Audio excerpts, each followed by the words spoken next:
We remain steadfast in our commitment in delivering local news that matters, stories that inspire, enriching the lives of Filipinos in Central and Eastern Visayas, in the Philippines and across the globe.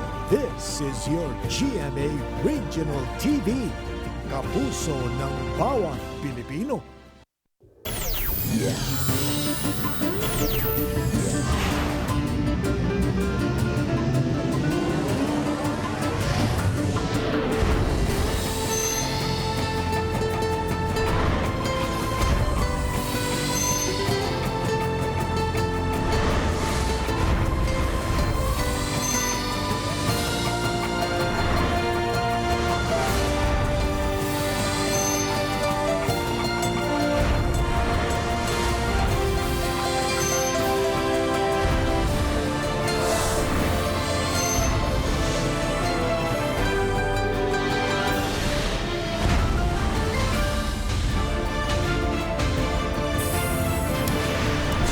Kini ang GMA Regional TV Balitang Bisdak.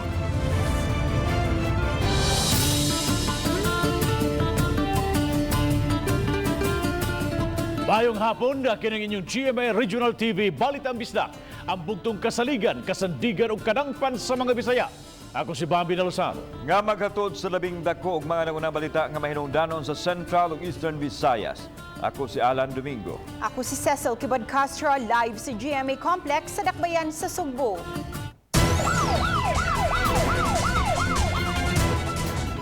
4 kilos nga gituhoan nga shabu nga nagkantidad og dulan sa 28 milyones ka pesos nasakmit sa mga otoridad atol sa gipahigayon nga buy-bust operation. Nakuha kini nila gikan sa usa ka gingong bodigero sa illegal nga drugas. Mga kontrabando gibutang sa mga sudlanan ug fish crackers. Ania ang report. Kung tanahon daw chicherya nga dagko nga gilatag daptin sa kalsada, apan illegal nga drogas o shabu di ay. Ang sulod ini nga miabot sa 4 ka kilos o 1 ka gramos. Nagkantidad kini og dulan sa 28 milyones pesos base sa DDB value nini. Nakuha kini atol sa buy-bust operation nga ipahigayon sa City Intelligence Branch sa Lapu-Lapu City Police Office. Giabagan sila sa PDEA Lapu-Lapu City ug sa Highway Patrol Group 7. Nadakpan ang 26 anyos nga si Roldan Rosales alias Shakira nga taga Sudlon 1, Dakbayan sa Cebu. Gitumbok siya nga tigtipig o bodigero sa shabu kansang amo na bilanggo na. Nahitabo ang buy-bust operation sa daplin nagyod sa Trans-Central Highway sa Sitio Ipil-Ipil, Mountain Barangay Babag, Cebu City. Usa kini ka follow-up operation sa nahaunang operasyon sa Lapu-Lapu City Police Office sa nakalabahing mga buwan nga misangpot sa pagkasikop sa suspect. Okay, Roldan, masama ni mga kontrabando? Wala siya ko kabawan na sir, siguro ko nagsugat po na sir. Maurot Kaya sir. gadaan eh. Ha? Oo sir, no-comment na lang ko sir. Gimugatan sa ilang mga katambayayong ahensya ang hugot ng koordinasyon sa pagpuhag sa mga nalambigit sa illegal drugs. Aside from the meron tayong evidence and the motorcycle, no, subject for macro-etching and record check, no, itong ano natin to, itong Rusi. So yun lang, warning sa mga ano dito, mga gumagamit ng mga illegal drugs, no. Kamo nga bisag asa mi, wa gid mi lusot sa mua basta magbaligya og mga illegal drogas, wa gid mi lusot sa mua kay bisag asa gid mi nga area gid. Kauban si Cleofer Lumayag. Ako si Alan Domingo. Balitang Bisdak. 26 anyos nga nakuhaan og 28 milyones ka pesos nga balor sa ituhang illegal na drugs sa Cebu City konektado sa didakpan sa Lapu-Lapu City niadtong milamayng Abril nga kawani sa City Hall. Si Luan Mirondina sa report. Gikonfirmar ni Lapu-Lapu City Police Office Director, Police Colonel Arnel Banzon nga konektado sa mag-agang Robert ug Jeffrey de los Santos ang 26 anyos nga si Roldan Rosales alias Shakira. Si Robert ug Jeffrey de los Santos nadakpan sa duha ka sunod-sunod nga buy-bust operation sa City Intelligence Unit sa Lapu-Lapu City niadtong Abril 22.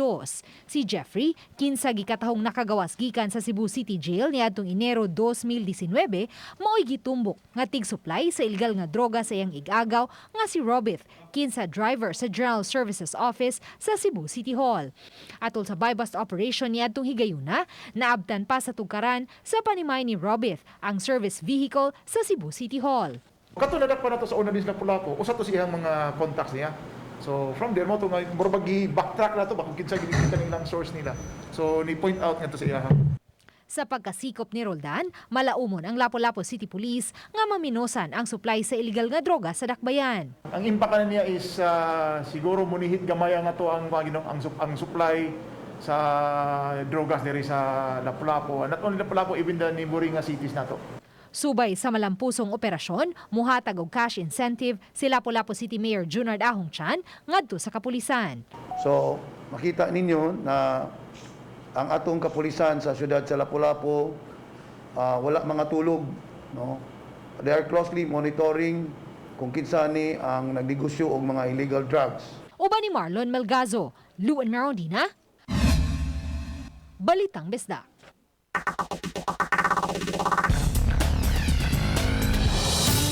Sagad sa mga nagbiting the red light, mahinungdan sa aksidente na hulikam sa Talisay City Command Center. Ang report ni Femery Dumabong. Ning kalit-kalit nga pag-awan-awan nga mosangpot sa dangog nga kadalanan. Awag sa otoridad sa mga motorista nga magmatngon. Kay ganihalang buntag nahulikam sa Talisay City Command Center. Kining motorista nga gikan sa habagatan. Nga nagbit the red light unta. Kay naabdan siya sa stop signal, misuway og tamak sa brake apan kay dangog ang dan. Mo'y hinungdan nga natumba ang gimanihong motorsiklo. Human maluka pa, mibarog ang motorista. Misakay og balik siyang motorsiklo dayong liko sa Cebu South Coastal Road. Labi na dito panahon sa tingkuan, kinahanglan magmatngon gihapon sila sa pagmaneho, kunya mas i-maintain pag nila ang ilang speed. Mas delikado maguna. Samtang kining school bus nga wa motahod sa red signal sa may Cebu South Coastal Road, nakadasmag na hinuod og motorista. Maayong pagkaguba sa unahan nga bahin ining motorsiklo. Aksidente usab dali sa pick-up versus SUV nga nahitabo gihapon sa CSCR. Human nga kining SUV nga gikan sa usa ka establishmento ang mi-insert sa mga nangaging sakyanan palahos sa inner lane. Nga naka-go signal nitong higayuna. Hinungdan nga nagkasaghiray gyud ang duha ka mga sakyanan. Uba ni John Solon. Ako si Femery Dumabok. Balitang Bisdak. Balik na sa normal ang work schedule o flexible work arrangement sa mga opisina sa tibuok Mandawi City Hall. Napatuman ang kabag-uhan atol sa pag-igo sa pandemya. Ang report ni Nico Sereno. Sukad nagkapandemya o gumikan sa pagdaghan sa kaso sa COVID-19 sa miaging tuig, mipatuman og kabag-uhan sa work arrangement sa Mandawi City Hall. Lakip ni ini ang skeletal workforce lang ang naka-duty ug work from home arrangement labi na sa mga vulnerable nga mga empleyado. Wala hinoy labot ni ini ang mga departamento nga gisangunan sa COVID response nga kanunay nga full force. Karon nga nabisi na sab ang mga opisina, gipahibaw sa syudad, bakwi una kining unang na-implementar. Balik na sa normal o full force na ang mga empleyado nga mo report sa trabaho. Seeing that we have already, most of our employees have already been vaccinated and ni ubos-ubos yun atong infection rate in the past pila ka months na pod, we decided nga we will lift the work from home arrangement. May mga exemption hinuon nga mamahimong katugtan mag-work from home depende sa kondisyon sa panglawas. Malaumon si Kalipayan, mas mapaspas na ang trabaho ug dagan sa panirbisyo sa publiko gumikan ni ining direktiba. Di gyud nato sila makuan ma-force nga madali because tungod lagi aning the inconveniences of the work from home arrangement. Usahay ang kaning adlaw nga ni kuan nga ni receive sa mga documents o ni process, the next day wala tuwa sa balay and di man gud pwede dadon sad ang kaning tanang documents. Ang Mandawi City Hall dunay 700 ka mga regular nga empleyado ug kapin 3,000 ka mga job order employees. Uban ni Godfrey Relien, Nico Sereno, Balitang Bisdak.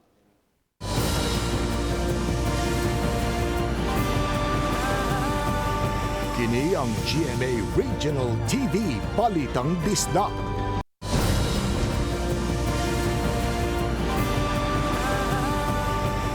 Kini ang GMA Regional TV Balitang Bisdak. Bisan kung usa ka bahin sa Talisay City Hall ang naka-lockdown, giklaro sa kagamahanan ng mga buhatan sa City Hall, nagpadayon gihapon sa ilang mga transaksyon. Adunay live report si Fimari Dumabok. Fem.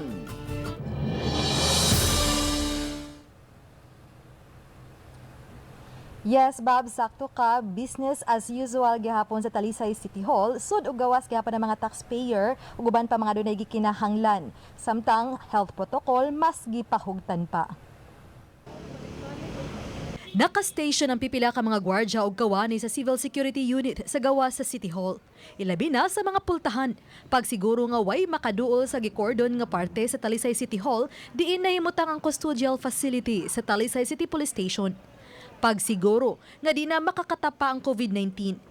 Gilockdown kinisukad pa niadtong Sabado kay usa sa ilang piniriso ang nagpositibo. Naadyo na ma'am na 24 hours na sa gigordyan sa Blue Guard nga wala jud makaduol diha.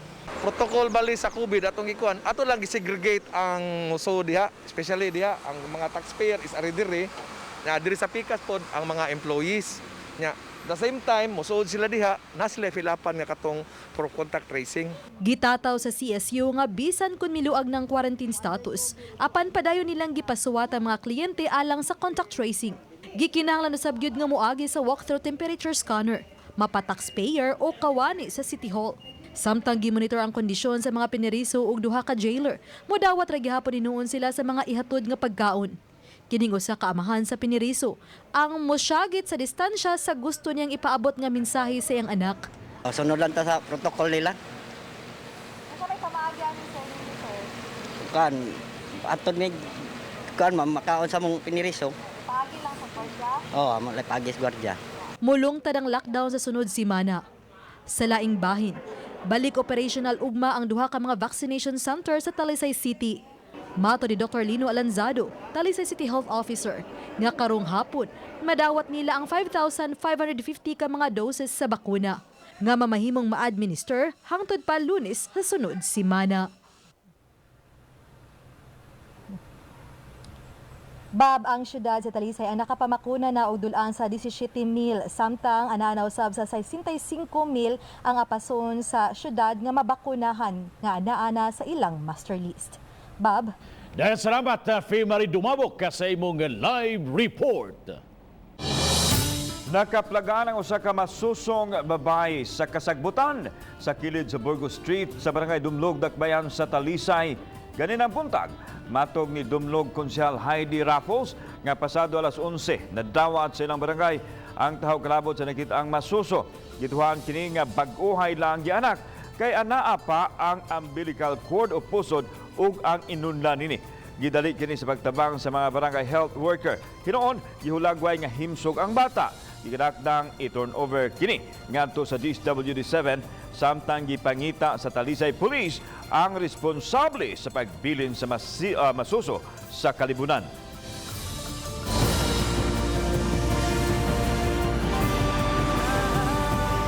Kini ang GMA Regional TV Balitang Bisdak.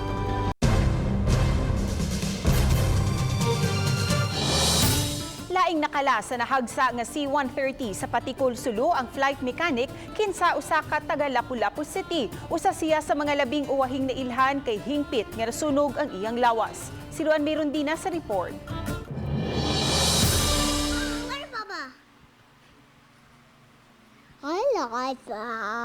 Kini ang pangutana nga lisod tubagon alang kang dip na bulalaki sukad siya pahibaw sa Philippine Air Force sa subo nga gidangatan sa iyang bana nga si Staff Sergeant Michael Bulalaki. 3 anyos pa ang ilang kamagwangan ug may magkaluha silang mga anak babay nga mga 2 anyos pa usab. Mihangyo siya nga dili lang magpakita sa camera tungod sa tumang kasubo pa nga gibati.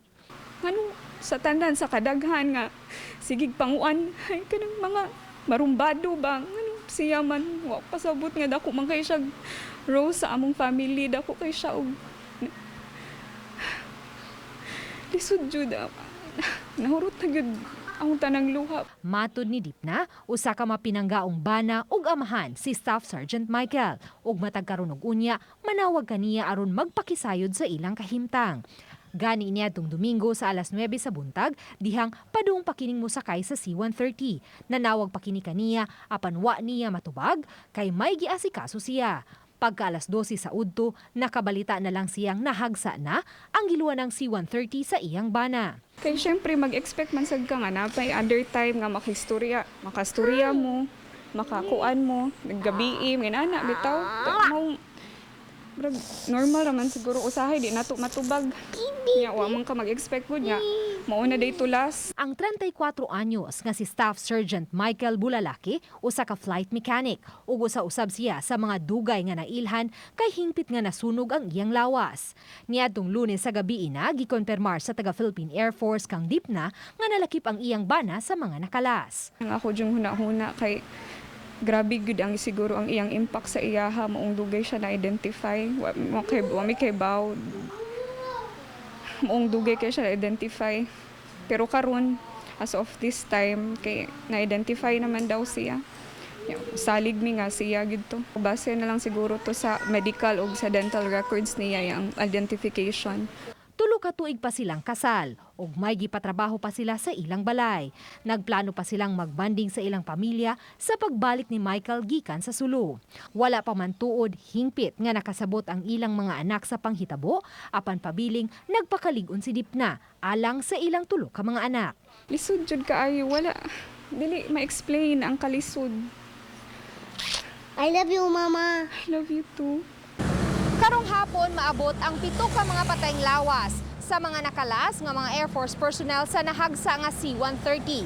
Upat kanila mga taga Lapu-Lapu City. Uban ni Marlon Melgazo, Luan Merondina, Balitang Bisdak. Pahimangno magmatngon lang yun aron na malikay sa disgrasya sa kanalanan. Anay usa ka motorista nga naangol human na atrasi sa Alpha samtang siya nagmaneho sa motorsiklo. Nahitabo kini sa Mayniville Hill sa utlanan sa Lahog ug Busay ning Dakbayan Sugbo pasado alas 9 kaganang buntag. Nakaangkon og mga pangus og sakit sa kilid ang driver nga si Randy Canales samtang ang iyang motor na danyos usab. Matud niya nga samtang nagsubay sa kalsada kalit nga miguho ang Alpha nga nagpaatras sa gikan sa usa ka construction site ug wa siya makabantay hinungdan nga natrasan siya. Apan matud sa security guard sa mga construction site nga siya ang nagiya sa sakyanan pagawas. Gisinyasan na niya ang mga muagi sa dapit apil si Canales nga mohonong apan milusot gyud hinungdan nga naigo kini.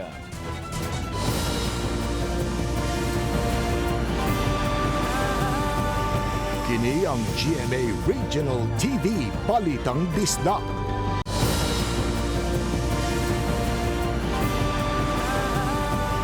Kini ang GMA Regional TV Balitang Bisdak. Transfer station sa basura sa Dakbayan Sugbo na himutang sa Barangay Inayawan gipasiradan sa Environmental Management Bureau 7.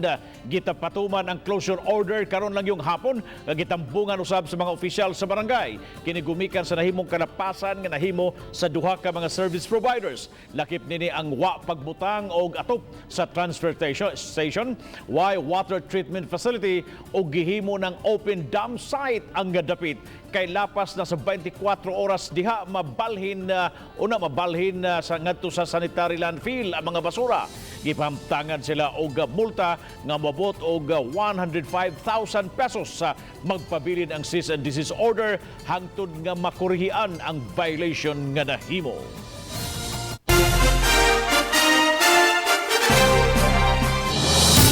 Dugang 15 ka mga pamilya nga kabos ang nahatagan og desente nga mga panimay sa Relief and Rehabilitation Unit sa Archdiocese of Cebu uban sa pag-abag sa usa ka foundation nga nagbasid dinhi sa Cebu. Si Rico Sereno sa report. Mato di Father Charles Jaime, pangu sa Relief and Rehabilitation Unit sa Archdiocese of Cebu nga ang 15 ka mga beneficiaries gisiguro nga mga kabos. Matag beneficiary nagagikan sa 15 ka mga barangay nga sakop sa Our Lady of Remedios Parish sa Odlot ug sa Holy Family Parish sa La Paz sa Dakbayan sa Bugo. Ang pag-selection ani atong March gikuan nila ang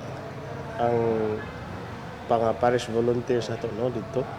Sila may nagpili gyud kung kinsa ang ngayon. Mukapin sa 130,000 pesos ang kantidad sa matag panimay. Sa kinatibukan, musumada sa dulan 4 milyones pesos ang gasto sa mga panimay nga misubay sa international standard nga core progressive shelter nga makabaro gihapon bisan sa bagyo nga may gikusgon nga 150 kilometers per hour. Doon na hinoy sweat equity sa habig sa mga beneficiary sama sa pagtabang sa pagdala sa mga housing materials sa dapit kundi gitukod ang ilang mga panimay. Kabahin sab sa programa ang livelihood project sa mga beneficiary.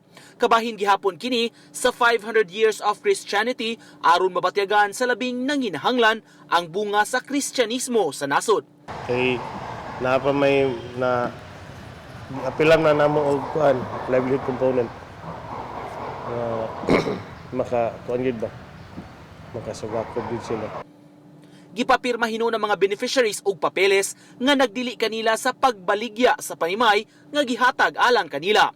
Gawas kang Father Jaime, miabag sab si Father Bonin Olivar, professor sa San Carlos Seminary College sa pagbindisyon sa mga panimay.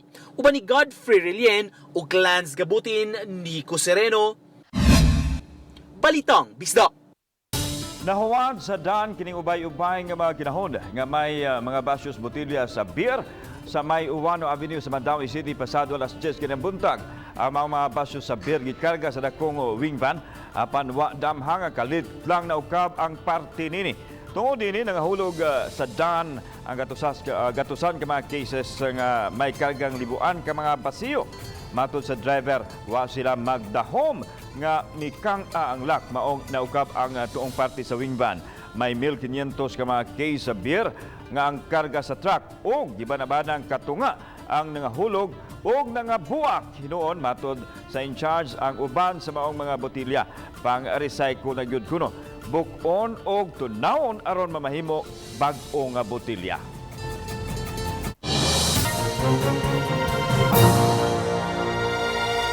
Kini ito ang latest weather update karong adlaw Miyerkules, July 7, 2021.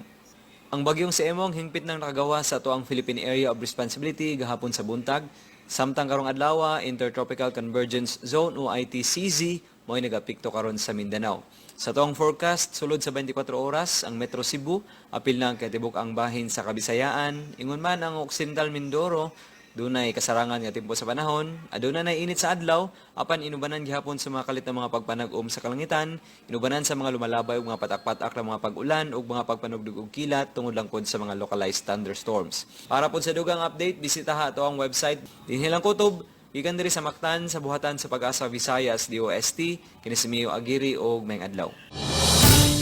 Gipasusin na sa Department of Health Eastern Visayas ang pasangil sa gingong 15 ka mga dosis sa bakuna nga giingong gikawat ang Provincial Board sa maong probinsya ang nipatawag og hearing kalabot nini matod ni DOH-8 Director Dr. Exuperia Sabilarino nga ang nanggipahigayon na ang katinawan ang provincial DOH representative hinoon samtang nagpaabot sa gihimong hearing sa Provincial Board mihangyo siya og written report gikan sa Provincial Health Office sa labing uwahi nga talaan sa DOH-8 kapin sa 60,000 nga dosis sa bakuna ang nadawat sa Northern Samar. Pinavalidate po with our provincial DOH representative. Sabi niya, yung mga 15 na identified na were vaccinated as part of the Northern Samar Provincial Hospital vaccination. May vaccination postman sila. We will request a report. Hayan mo balik na ang COVID-19 vaccination sa Lapu-Lapu City ug bang adlaw. Kini human makadawat og 8,500 doses sa Sinovac vaccine ang Lapu-Lapu City karong adlaw. Apan magtigom pang kadagkuan sa Local Vaccination Operation Center karong hapon aron hanayon ang scheduling pattern sa pagpamakuna. Kini ilabi na kay may mga nakaschedule usab nga bakunahan sa second dose sa Pfizer vaccine karong Biyernes ug sa Lunes. At a certain hour, puro Pfizer ang magpangatag or at a certain hour, puro Sinovac. Itla mo lingko dito mag-prepare kong Pfizer niya. Sinovac day, masayap din hatag isod kayo.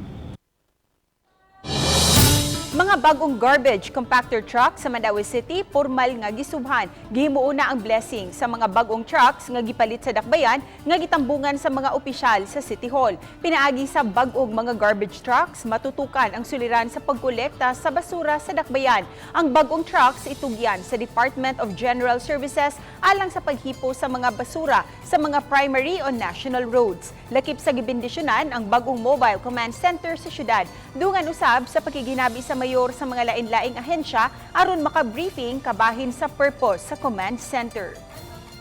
Doon natay barangay collection sa mga secondary, tertiary roads, unya ang mga primary o major thoroughfares mao na collect sa atong DGS, mga highway. Ang balot usa sa kinaham sa mga mahilig mukaon niini kay lagi sustansyado ug makapalig-on kuno sa tuhod. Sama sa usa ka 71 anyos nga lola nga nanginabuhi isip balot vendor panahon sa kagabhion. Ani ang report. Sa sidewalk sa Fendusmenia, Dakbayan, Sugbo na agianako si Lula Lucrecia. Sa edad nga 71 anyos, baskog pa. Nga nibuhi panahon sa kagabhion, ang lula pinaagi sa ihang mga baligyang balot. Kilom-kilom hangtod na sa lawom nga gabi, nang inabuhi ang tiguang. Mudumdum na sab kaniya ang ihang mga suki o kadtong makaagi sa ihang baligya. Sama namo nga mitilaw sab sa kinaham nga balot. Nga tag 25 pesos na ang numero 16, samtang tag 15 pesos na usab ang Pinoy. Kay mahal naman kuno ang kumpra tungod sa nihit nga supply. Para pakusog kuno. Sa tuhod. Pero ako di kumutuan na, sir. Suma ni Lula Lucrecia nga batanon pa siyang naninda na og balot hangtod na minyo, nagkaanak, nagkaapo o nabiyuda. Sa iyang pangidaron, wa pa siya plano nga mohunong kay mao kini ang naghatag kaniya og kabaskog kay magluyaman kuno siya kung magpundo sa balay. Gani wa pa siya gimintinar nga tambal kay wa man siya gihambin nga balatian. Nagpabilin ang kalig-on sa iyang tuhod dili sa pagkaon og balot kundi sa iyang panginabuhi sa pagpamaligya og balot. Hantod ka na sa anang kamamaligya og balot. Aw, ugatagang og taas nga kinabuhi sa Ginoo. Ana ragyon ko diha. Kadi ka mahadlok na na-COVID. Ani mo kumahadlok, sir. Ay. Salig na lang tanan. Salig na lang ko sa taas. Kauban si John Solon. Ako si Alan Domingo. Balitang Bisdak. Daghang salamat sa mga kapuso nato apil lang na sa gawas sa nasod nga kasayon sa mga dagko ug mga nagunang balita sa rehiyon. Ako si Alan Domingo. Ug gikan namong tanan dinhi sa Central ug Eastern Visayas, ako si Cecil Kibod Castro. Ang inyong balita nga mong balita kay maglokal nga balita mahinungdanon kining inyong GMA Regional TV Balitang Bisdak. Buong puso para sa Pilipino. Ako si Bobby Nalsaro ug maayong hapon mga kapuso.